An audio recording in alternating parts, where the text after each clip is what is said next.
Very much. The Weisbach in Germany. Listen, we need to pick up on the banking conversation, and joining us now is Christophe Nijdam. He's a banking analyst at Alpha Value, and a reminder as well that our guest host is still with us, John Woods from Citi Private Bank. Get your tweets in at Louisa Boyson if you have any questions. Christophe, let's start with a really basic question with regards to the whole potential recapitalization plan for the banks.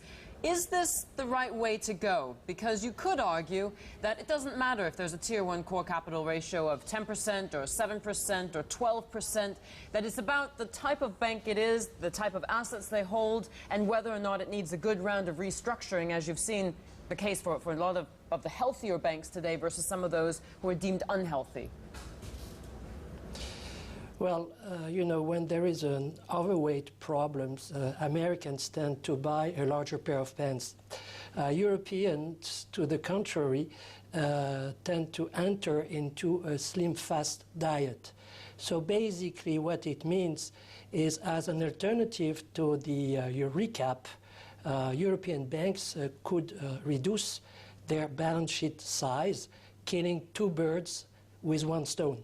The first bird to be killed would be, of course, by reducing the asset size. You would free up equity, answering the solvency concern. The second bird is that, again, by reducing the asset size, you would free up cash, enabling to repay some of the short-term funding, which has been the main cause of this summer liquidity crisis. So if we see a coordinated recapitalization of Europe's banks, are the problems going to go away? Do we solve the sovereign debt crisis by recapitalizing Europe's banks? Yes, we do. The question is, how do we do the recap? If we do it by new equity issue, then it's going to be extremely costly, and it won't reduce the liquidity pressure. So that's why the alternative, reducing the asset size, seems to me a better alternative to answer to both concerns, solvency and liquidity. Maybe to Christophe. Christophe, my question to you is, I mean, we know that banks are in trouble, but do we have a list, in your opinion, of who's next to fail or who will likely survive? I mean, do you have kind of a rough list in mind we can count on? No, there is no rough list. First of all, please keep in mind that the European Central Bank has said that they will provide unlimited liquidity to the European banking system. So we should not see any bank failure.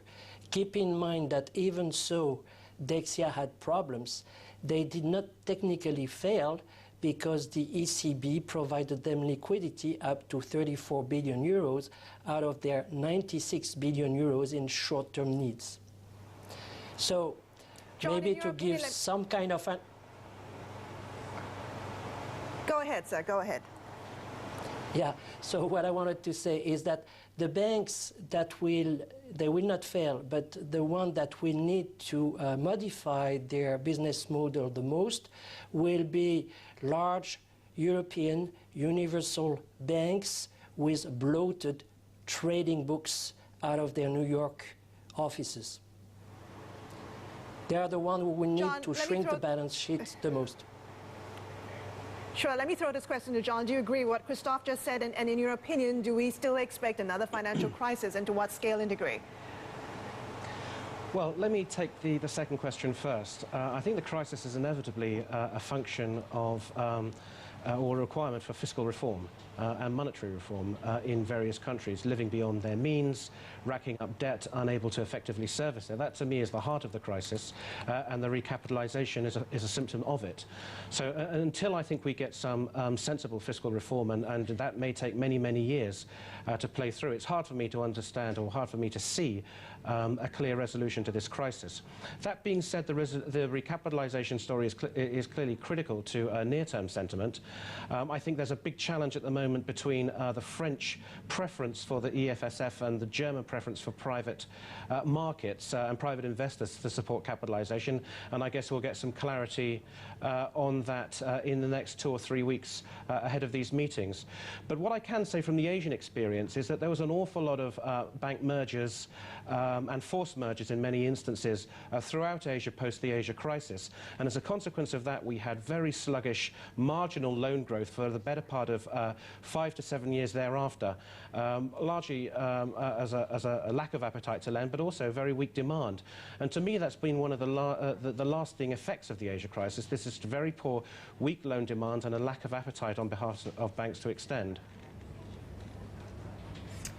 Thank you very much to you both, Christophe Nijdam, the banking analyst at Alpha Value, and John Woods, still staying with us, Chief Investment Officer at Citi Private Bank. I'm just glancing with my left eye on some flashes, just hitting the wires.